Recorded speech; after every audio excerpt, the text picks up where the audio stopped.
Hello friends. आज का मेरा टॉपिक कर्ण ज्योतिर्गणित अर्थात ग्रह लाघव में इसका परिचय, इतिहास व उपयोगिता है। भारतीय ज्योतिष अर्थात इंडियन एस्ट्रोलॉजी ग्रह नक्षत्रों की गणना की वह पद्धति है जिसका भारत में विकास हुआ। आजकल भी भारत में इसी पद्धति से पंचांग बनते हैं जिनके आधार पर देश भर में धार्मिक कृत्य व पर्व मनाए जाते हैं। वर्तमान काल में अधिकांश पंचांग सूर्य सिद्धांत, मकरंद सारणियों तथा ग्रह लाघव की विधि से प्रस्तुत किए जाते हैं। भारतीय ज्योतिष का कालक्रम शुरुआत करते हैं 499 एडी आर्यभट्ट प्रथम, इन्होंने आर्यभट्टीय लिखा। दूसरा 505 एडी वराह मिहिर, इन्होंने पंच सिद्धांतिका लघु जातक बृहद जातक का निर्माण किया। तीसरा 522 एडी भास्कर प्रथम, इन्होंने लघु भास्करीय और महाभास्करीय ग्रंथ लिखे। चौथा 598 एडी लल्लाचार्य, इन्होंने शिष्यदि वृद्धि ग्रंथ की रचना की। उसके बाद 628 एडी में ब्रह्मगुप्त ने ब्रह्मास्फुट सिद्धांत व खंडन खंडित खाद्य लिखा। 950 एडी में आर्यभट्ट द्वितीय ने महासिद्धांत। 1039 एडी में श्रीपति ने सिद्धांत शेखर। 1150 एडी में भास्कर तृतीय ने सिद्धांत शिरोमणि और कर्ण कुतूहल ग्रंथ की रचना की। त्रिस्कंध, ज्योतिष में त्रिस्कंध क्या है? जातक संहिता तथा सिद्धांत गणित के सम्मिलित रूप को हम त्रिस्कंध कहते हैं। इन तीनों का सम त्रिस्कंध है। जातक क्या है, जिसे हम फलित और होरा भी कहते हैं। दूसरा क्या है, संहिता या मेदिनी अर्थात पृथ्वी के विभिन्न भागों का उनका फलन करना, उनके बारे में बताना। जैसे कहीं पे वृष्टि हो रही है, कहीं पे अच्छी वर्षा होगी कि नहीं होगी, अकाल पड़ेगा क्या पड़ेगा, ये संहिता या मेदिनी संहिता में आता है। सिद्धांत गणित में हम मैथमेटिकल कैलकुलेशन के जरिए ग्रहों की स्पष्ट मान, मध्यम मान, मंदोच और शीघ्रोच्च का कैलकुलेशन करते हैं। तो इन तीनों का सम्मिलित रूप त्रिस्कंध है। इन तीनों में किसी को भी जान करके ज्योतिष शास्त्र के विचार से किसी भी प्रश्न का उत्तर बड़ी योग्यतापूर्ण ढंग से दिया जा सकता है। सिद्धांत ग्रंथ से अनंत युक्ति से ग्रहादि चालन का ज्ञान विस्तृत रूप से ज्ञात किया जा सकता है। सिद्धांत ज्योतिर्गणित अन्य तीन ग्रंथों से मिलकर बना है। वो है गणित, तंत्र और करण। करण अर्थात ग्रह लागू फिर से यहाँ पे आ गया। तो गणित, तंत्र और करण का सम्मिलित रूप सिद्धांत ज्योतिर्गणित है। अब इसके स्वरूप का वर्णन करेंगे। ज्योतिष के वेदांग का निरूपण, इसमें जो आगे की लाइन लिखी है यह वर्जित है। तो ज्योतिष के वेदांग का निरूपण, वेदों में कहे गए यज्ञ कर्म अर्थात मुख्य कार्य प्रवृत्ति के लिए हैं। जो यज्ञादि कर्म कहे गए हैं वे काल के अधीन हैं। अर्थात जिस शास्त्र से काल का बोध होता है वह वेदांग है, अर्थात वह शास्त्र वेदों का अंग है।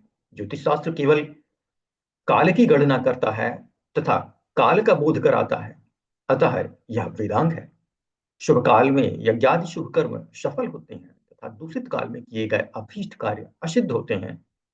शुभ अशुभ काल तथा तिथि वार आदि का ज्ञान ज्योतिष शास्त्र के द्वारा होता है, अतः यह वेदों के 6 अंगों में से एक अंग है।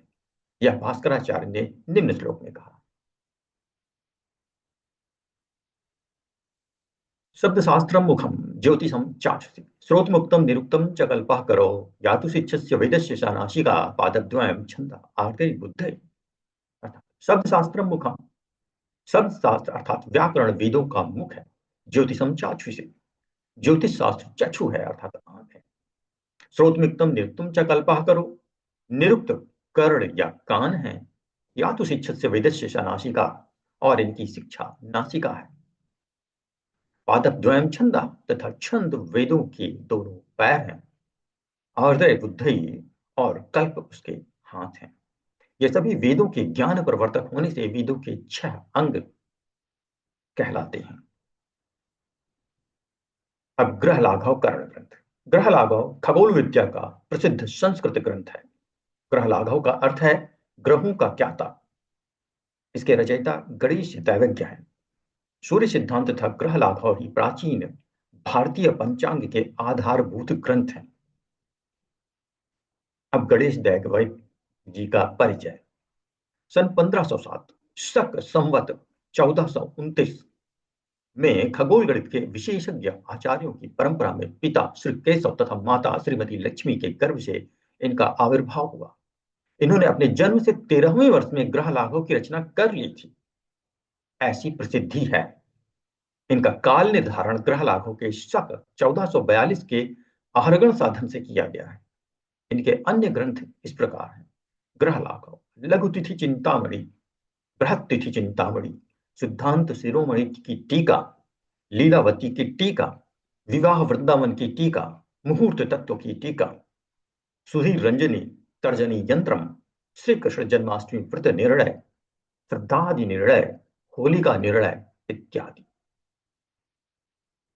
तो गणेश दैवज्ञ जी ने बहुत ही कम आयु 13 वर्ष की अल्प आयु में ग्रह लाघव जैसे मैथमेटिक्स के ग्रंथ की रचना की थी, जो सटीक समय बताता था ग्रहों का। ग्रह लाघव की संरचना।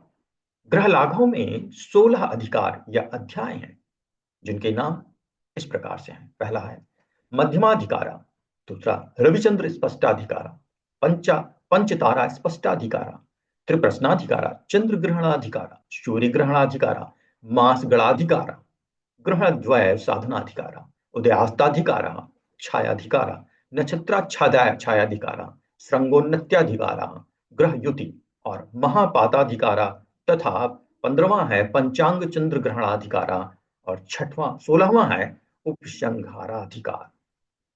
समग्र ग्रंथ के इन 16 अधिकारों में ग्रह गणित करने की विधियों के 192 श्लोक मिलते हैं। अब ग्रह लाघव की विशेषताएं क्या है? ग्रह लाघव एक विशेषता यह है कि इसमें ज्या चाप का संबंध बिल्कुल नहीं रखा गया है, और ऐसा होने पर भी प्राचीन किसी भी ग्रह से यह कम सूक्ष्म नहीं है। मतलब इसका कैलकुलेशन बिना ज्या और चाप के भी बहुत ही सूक्ष्म आता है, बहुत अच्छा एक्यूरेट आता है। अतः यह निसंकोच कहा जा सकता है कि यह बहुत ही एक्यूरेट है। ग्रह लाघव में भुजज्याओं का प्रयोग न होती है, भी उससे लाया हुआ स्पष्ट सूर्य उन करण ग्रंथों की अपेक्षा सूक्ष्म होता है जिनमें ज्या और चाप का उपयोग किया गया है। इतना ही नहीं, कभी कभी तो 24 ज्या पिंडों वाले सिद्धांत ग्रंथों से भी सूक्ष्म मान करण ग्रंथ से आता है।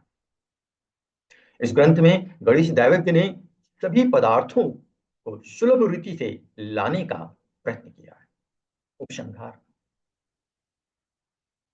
गणेश दैवज्ञ जी का यह कथन कि मैंने सिद्धांतोक्त सब विषय ग्रह लाघव में दिए हैं, जो कि सत्य है, और इसी कारण ग्रह लाघव सिद्धांत राशि कहा जाता है।